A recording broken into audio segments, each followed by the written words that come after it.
ہم آج یہاں اس لیے جمع ہوئے ہیں کہ مولانا حسین احمد مدنی مرحوم کے انتقال پر اپنا دلی غم و افسوس ظاہر کریں۔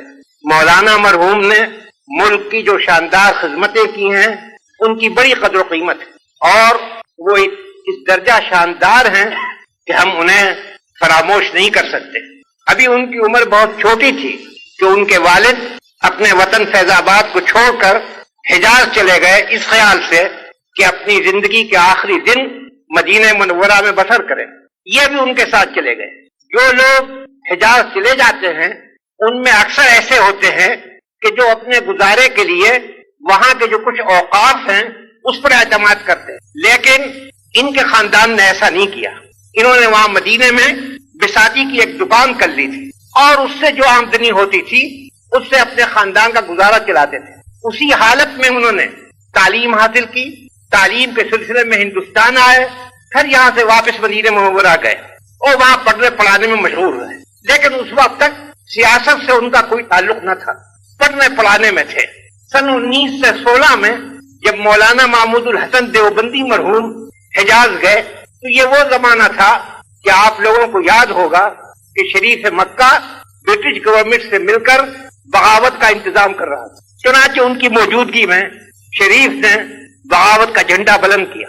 ظاہر ہے کہ مولانا محمود الحسن اس کو برداشت نہیں کر سکتے تھے، کسی نہ کسی طرح یہ خبر نکل گئی کہ وہ اس کے مخالف ہے۔ شریف نے انہیں گرفتار کیا اور جدے لا کر برٹش کونسل کے حوالے کر دیا۔ گرفتاری صرف ان کی تھی، لیکن مولانا حسین احمد جو ان کی خدمت میں رہتے تھے انہوں نے پسند نہیں کیا کہ وہ الگ رہیں، انہوں نے بھی اپنے کو پیش کیا۔ چنانچہ ان کو مالٹا میں لا کر رکھا گیا۔ جب لڑائی ختم ہو گئی اور مولانا محمود الحسن اور ان کے ساتھیوں کی رہائی کے لیے ملک میں صدائیں اٹھی تو گورنمنٹ نے انہیں رہا کیا۔ اس وقت یہ ہندوستان آئے۔ کچھ دنوں کے بعد کلکتے کی جامع مسجد میں نے ایک مدرسہ جاری کیا تھا تاکہ نان کوآپریشن کے سلسلے میں جن طالب علموں نے مدرسہ کالج کو چھوڑا تھا ان کی تعلیم کا انتظام ہو۔ وہاں ان کو مدرس اول مقرر کیا گیا، وہاں کام کرتے رہے، لیکن سیاسی جلسوں میں بھی شریک ہوتے تھے، مگر زیادہ انہوں نے ایکٹیو پارٹ اس وقت نہیں لیا۔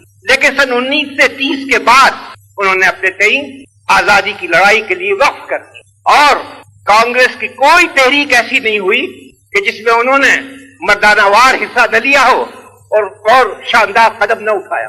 بار بار وہ جیل میں گئے، بار بار انہوں نے قید و بند کی تکلیفیں جھیلی، مگر ان کی پیشانی کو بل نہ آیا۔ اس سے بھی بڑھ کر جو چیز یاد رکھنے کے قابل ہے وہ مصیبتیں ہیں جو انہوں نے لیگیوں کے ہاتھوں سے اٹھائی۔ سن 45 میں جب الیکشن ہوا تو کانگریس کے امیدوار بھی کھڑے کیے گئے۔ چنانچہ مولانا حسین احمد مرحوم نے ملک کا دورہ کیا اور ہر جگہ لوگوں سے اپیل کی کہ جو کانگریس کے امیدوار ہیں ان کو ووٹ دیں۔ اس پر لوگوں نے جس غیر شریفانہ طریقے سے بعض مقامات پر ان کی مخالفت کی، حتیٰ کہ ضلع ہگلی کے ایک مقام پر تو ان کی جان کے لالے پڑ گئے تھے۔ اگر ریلوے پولیس نے مداخلت نہ کی ہوتی تو ان کے لیے جان کا خطرہ پیدا ہو گیا تھا۔ آپ کو یاد ہوگا کہ اس زمانے میں لیگیوں نے یہ کیا تھا کہ عوام کو دھوکہ دے کر مذہبی پاگل پن اجاگر کیا جائے، اور جاہلوں میں جب مذہبی پاگل پن پیدا ہو جائے تب اس کی کوئی حد نہیں ہوتی۔